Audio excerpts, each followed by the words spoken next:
1944.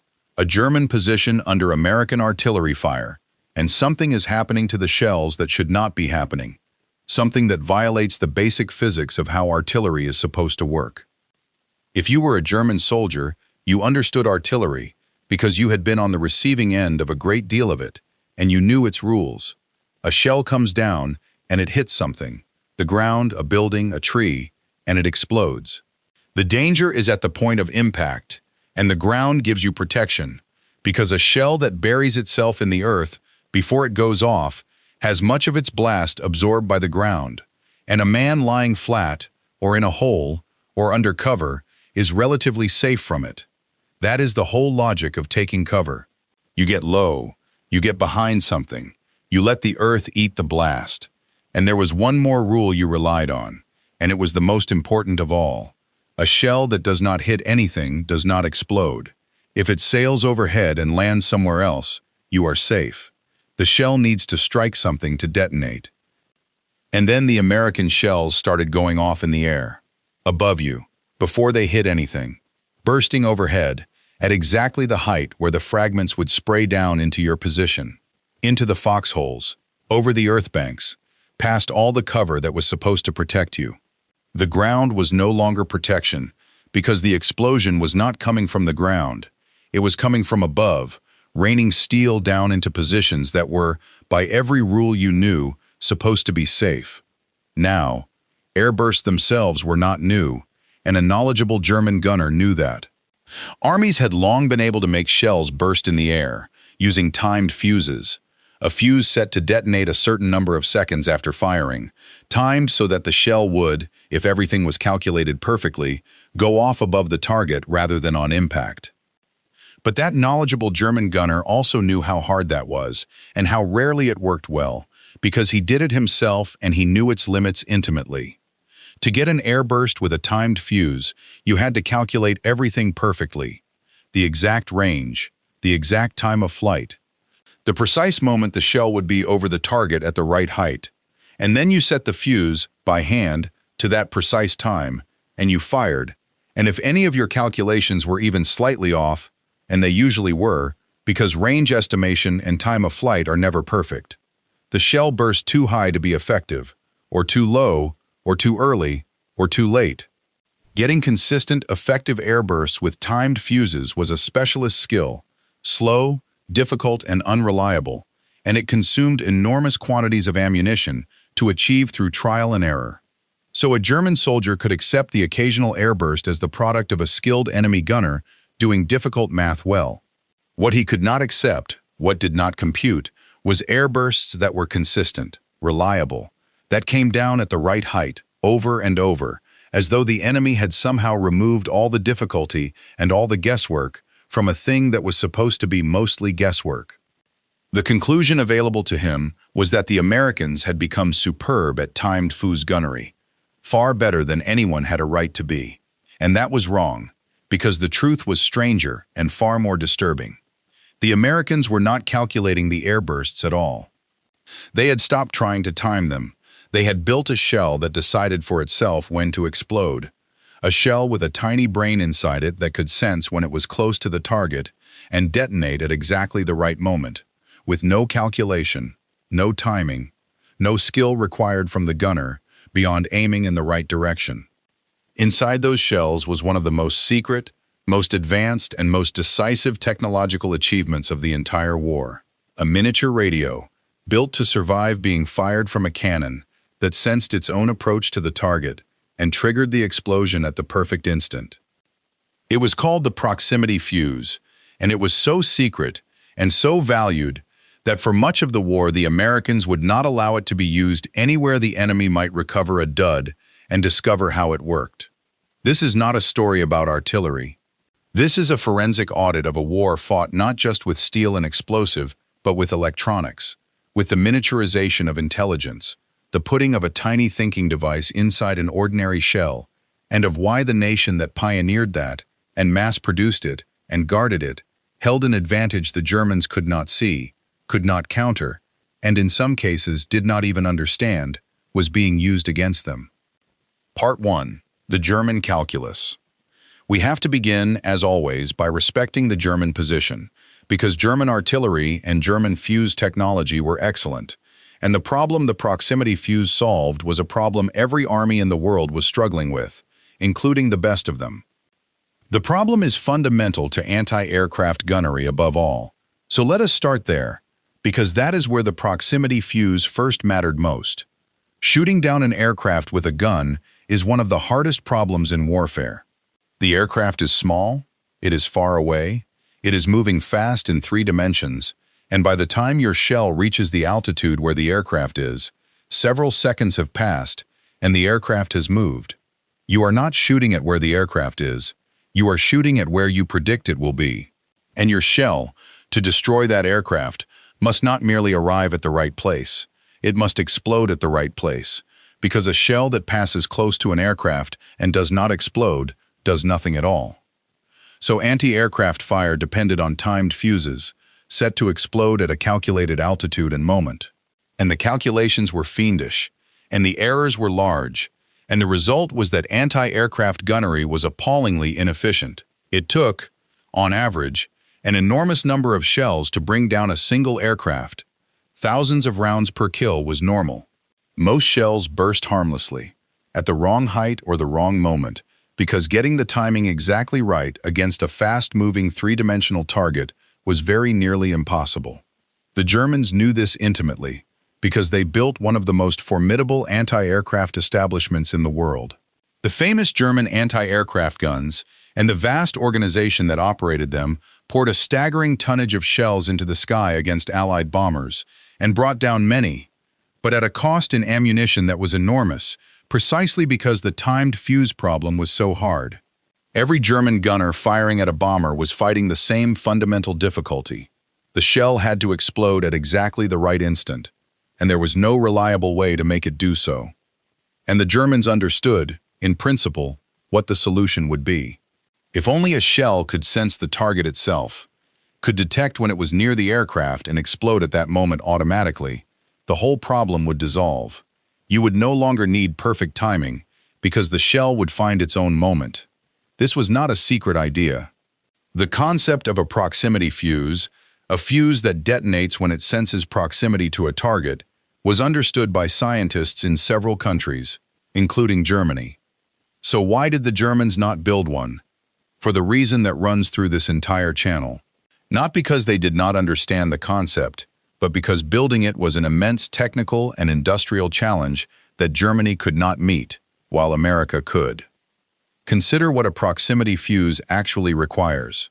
You must build a tiny radio transmitter and receiver, a device that sends out a radio signal and detects the echo bouncing back off the target, sensing when the target is close. You must miniaturize this entire radio system to fit inside the nose of an artillery shell. You must make it rugged enough to survive being fired from a gun, an environment of instantaneous, brutal acceleration, thousands of times the force of gravity, and violent spinning, forces that would instantly destroy any ordinary piece of delicate electronics. You must include a power source that can survive the same forces and activate at the moment of firing. And then, and this is the part that breaks everyone, you must be able to manufacture this miraculous, delicate, miniaturized, ruggedized electronic device not once, in a laboratory, but by the tens of millions, on a production line, reliably, cheaply enough to fire away by the thousand. Each one of those requirements is at the edge of what was possible in the 1940s. Together, they constitute one of the hardest manufacturing challenges any nation attempted in the entire war. And it required a specific combination of capabilities: an advanced electronics industry, the ability to mass-produce miniaturized electronic components, precision manufacturing at colossal scale, and the industrial and scientific organization to bring it all together. Germany, for all its scientific brilliance, did not have the electronics mass production base to do this, and it did not have the spare industrial capacity to build one while fighting for its life, and it did not have the resources to gamble on a device this difficult when it was already short of everything. German science could conceive the proximity fuse. German industry could not have mass-produced it, any more than it could mass-produce the interchangeable Sherman or the 21 million fuel cans or the millions of semi-automatic rifles. That is the German calculus. A superb anti-aircraft establishment fighting the hardest problem in gunnery with timed fuses that mostly missed, understanding perfectly well what the solution would be, and structurally incapable of building that solution, because it required an electronics mass production capability that Germany, brilliant in science and starved in industry, simply did not possess. Now let us look at the tiny radio the Americans put inside a shell. Part 2. The American Answer. The proximity fuse was one of the largest, most secret, and most expensive scientific and industrial undertakings of the American war effort, a project that ranked, in the resources and secrecy devoted to it, just below the atomic bomb itself. And like the atomic bomb, it was a collaboration, drawing on crucial early British research, and then scaled up by American science, and above all, American industry.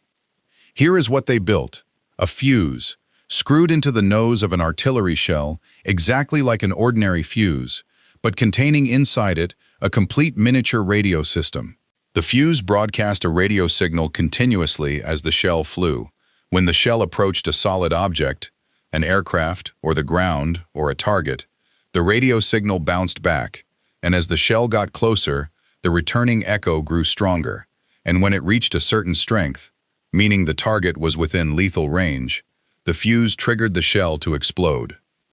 The shell, in other words, sensed the target itself and chose its own moment to detonate.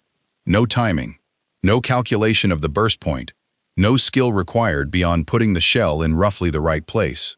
The shell did the hard part, the part that had defeated gunners for decades, automatically, in the last fraction of a second, using a tiny electronic brain that could react far faster and far more accurately than any human calculation. And the engineering required to make this work was staggering, and it is worth dwelling on, because it is where the American industrial genius shows most clearly. The electronics had to survive being fired from a gun. When a shell is fired, it experiences acceleration of many thousands of times the force of gravity in an instant, and it spins at hundreds of revolutions per second. Any normal radio of the era, a fragile assembly of glass vacuum tubes and delicate wiring, would be smashed to fragments by those forces instantly. The Americans had to develop miniature vacuum tubes rugged enough to survive being shot from a cannon, and a battery that could withstand the same violence and activate at the moment of firing, and an entire electronic circuit robust enough to work perfectly after being subjected to forces that would destroy almost anything. And then, the part that is the real miracle, the part that is this whole channel in one device, they had to mass produce it. It is one thing to build a handful of these in a laboratory. It is another thing entirely to manufacture them by the tens of millions, on production lines, staffed by ordinary workers, to a reliable standard, cheaply enough that you can fire them away by the thousands. That is the achievement that separates a clever invention from a war-winning weapon, and it is the achievement that only the American industrial system could deliver. They mobilized the electronics industry, the companies that made radios and light bulbs and consumer electronics, and turned it to the mass production of these ruggedized miniature radios in a shell, and they made them in enormous quantities, and the quantities are what turned a brilliant device into a decisive one. Once again, the pattern of this entire series appears in its purest form. The clever idea is necessary but not sufficient. The thing that wins the war is the ability to mass-produce the clever idea, reliably, cheaply, by the million. The Germans could conceive the proximity fuse. Only the Americans could fill the sky and the battlefield with it. And the effect, where it was used, was devastating. Against aircraft, the proximity fuse transformed anti-aircraft gunnery. The number of shells required to bring down an aircraft dropped dramatically, by a large multiple. Suddenly, anti-aircraft fire that would once have burst harmlessly was bursting close enough to destroy, because the shells were finding their own moment instead of relying on impossible timing. It proved its worth first at sea, protecting ships from air attack, where it made naval anti-aircraft fire vastly more lethal and helped defeat some of the most dangerous air threats of the war. And then, late in the war, it was unleashed on land, against ground targets. And this is where the German soldier met it, and where our story began. Part 3. The River of Steel. The decision about when and where to use the proximity fuse is itself one of the most revealing things about it, because it shows how valuable the Americans knew it to be. For a long time, the proximity fuse was used only over water, in naval anti-aircraft fire, and forbidden over land. The reason was secrecy. A proximity fuse fired over the sea that failed to detonate simply sank, lost forever. But a proximity fuse fired over land that failed to detonate became a dud lying in a field. And if the enemy recovered that dud, they might take it apart, discover the miniature radio inside, understand the principle, and either copy it, or worse, develop countermeasures. Radio jamming that could make the fuses detonate early, or not at all. So the Americans guarded the secret ferociously. They accepted the limitation of not using their miracle weapon on land for a long time, rather than risk the enemy discovering it. This is the behavior of people who understand exactly what they have, who know that the value of the device depends on the enemy not understanding it, and who are willing to forego its use rather than compromise the secret. And then, when the moment was judged decisive enough, they released it for ground use.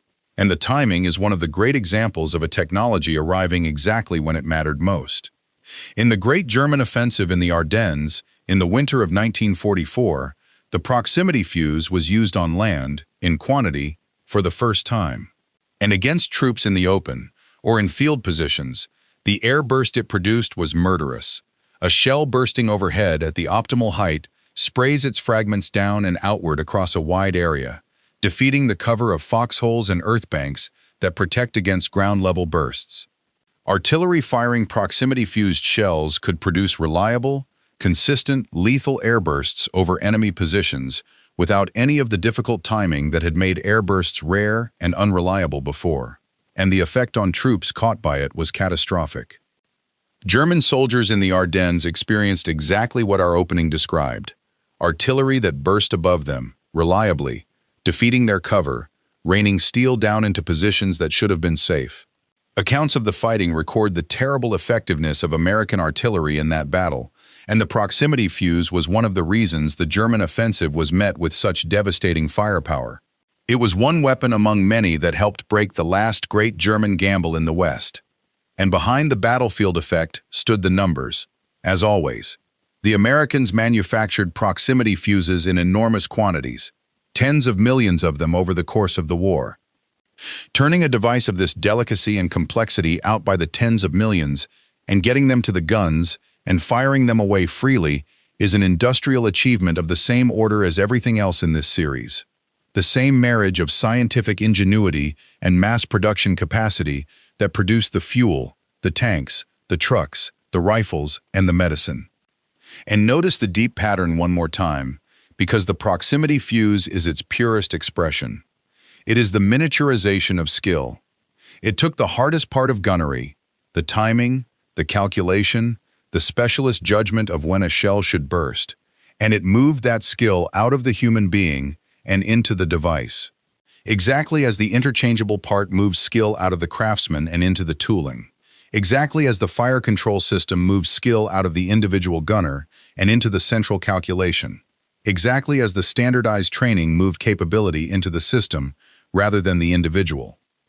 Over and over, the American answer was the same. Take the thing that used to require a scarce, skilled expert and build it into a device or a system so that it no longer does. The proximity fuse is that philosophy rendered in miniature electronics, a tiny piece of automated expertise, mass-produced, screwed into the nose of an ordinary shell. Part 4. The German Realization.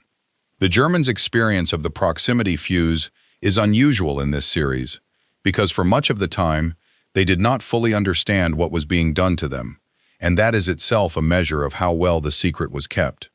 When American anti-aircraft fire became suddenly more effective, when their aircraft began taking losses to Flak that seemed disproportionately accurate, the Germans could observe the effect without understanding the cause.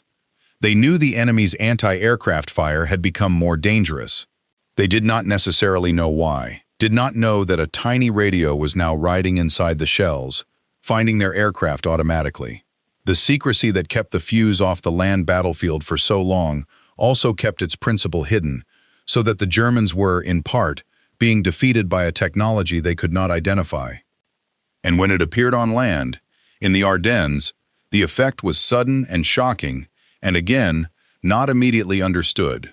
German troops experienced the murderous airbursts without necessarily knowing the mechanism. They knew American artillery had become terrifyingly effective at bursting overhead. The precise reason, the self-sensing shell, was not something they could easily deduce from the receiving end. There were German efforts, throughout the war, on their own proximity fuse concepts. German scientists worked on the problem. They understood the principle. There were various experimental programs. But none of it reached the point of reliable mass production and deployment, for exactly the reasons we have discussed. The immense difficulty of ruggedizing and miniaturizing the electronics, and above all the impossibility of mass-producing such a device, with a war economy that was collapsing, and an electronics industry that was not equal to the task. The Germans had the science. They did not have the industrial base to turn the science into tens of millions of deployed devices, and by the time the problem became urgent, they had no capacity to spare for a long-shot mass production gamble. So the German realization, such as it was, came late and incomplete.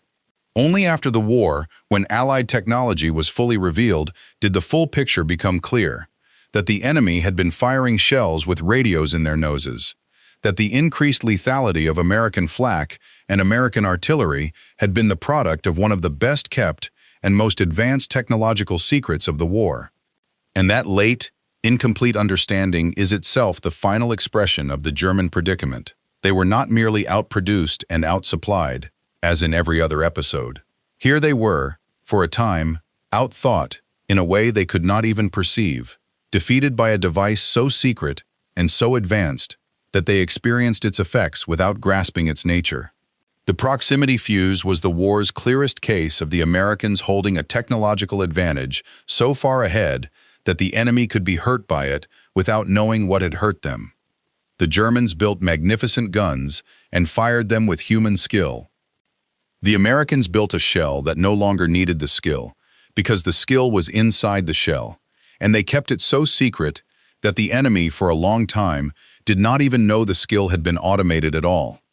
If your father, your grandfather, or your uncle worked on the proximity fuse, one of the scientists, engineers, or the many thousands of workers who built those impossible little radios by the million, mostly without knowing exactly what they were for, because the secrecy was total, or if he was an artilleryman or an anti-aircraft gunner who fired them, I would be grateful to hear his name in the comments. The proximity fuse was built by people who were mostly never told what they were making, and it was one of the war's decisive weapons. They are mostly gone now. What remains are the stories their families carry. Those stories belong in the record. Part 5. The Verdict. 1945. The war ends, and the secret comes out, and the proximity fuse takes its place in history as one of the handful of technologies that genuinely changed the war. A weapon that a senior American figure would later rank among the most important scientific achievements of the entire conflict. So here is the verdict. The proximity fuse is, in a sense, the whole thesis of this channel, compressed into a single small object. So let us state it plainly. Every episode of this series has been about the same underlying difference. The Germans, brilliant, built superb individual things and relied on the skill of superb individual men to use them. The Americans built systems and devices that moved the skill out of the scarce expert and into the mass-produced machine, so that ordinary men, in enormous numbers, could achieve what once required rare expertise. The proximity fuse is that difference made physical and tiny. The old way, the German way, the way of every army in history until that moment, was to make the airburst by human skill, by a gunner calculating the timing perfectly, a rare and difficult and unreliable art. The American way was to build the skill into the shell, to put a tiny automated expert inside every round, so that the airburst happened by itself, reliably, every time, requiring no rare skill from the man who fired it. And that is the pattern of the entire war. The Germans concentrated capability in their brilliant few. The Americans distributed capability into their mass-produced many, into the interchangeable part, the standardized system, the self-sensing shell, so that the loss of any individual expert did not matter, because the expertise lived in the device. The German gunner, watching American shells burst overhead with an accuracy that his own hard-won skill could rarely match, thought he was facing a more skillful enemy. He was facing a less skillful enemy who had made skill unnecessary, who had taken the very expertise the German gunner had spent years developing and had baked it, cheaply and reliably, into a tiny radio inside every shell. He was not being outshot by a better gunner. He was being outshot by a shell that did the gunner's hardest work for itself, built by a nation that had decided, again and again, in device after device, that the answer to the scarcity of skill was to build the skill into the machine. The Germans could afford brilliant gunners. The Americans could afford a brilliant shell, millions of them, and the shell did not need to be brilliant twice. If this forensic audit gave you something to think about, hit the like button. It keeps this channel visible to the people who want the history the way it actually happened. Subscribe if you want the next audit, because there are more of these. More systems, more decisions, more of the invisible, unglamorous machinery that decided who won and who came home.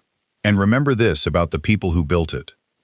Nobody makes a film about the workers on a production line, mostly women, assembling tiny radios by the million that they had been told nothing about, did not know were fuses, did not know went inside shells, did not know were one of the great secrets of the war. They soldered and assembled and inspected and packed a device whose purpose was hidden from them, to a standard of precision that had to be perfect because a fuse that failed was a shell that did nothing. They were not trying to win a battle. Most of them did not know they were building a weapon at all. They were doing a job, carefully, to a high standard, because they had been asked to, and in doing so they built one of the decisive instruments of the war, a tiny brain for an ordinary shell, without ever being told what their careful work would do. Mostly, it worked. They deserve to be remembered. The scientists, the engineers, and above all the unnamed workers who built a miracle they were not allowed to understand, by the strange and humbling truth that some of the people who most changed the war never knew, while they were doing it, that they were changing anything at all.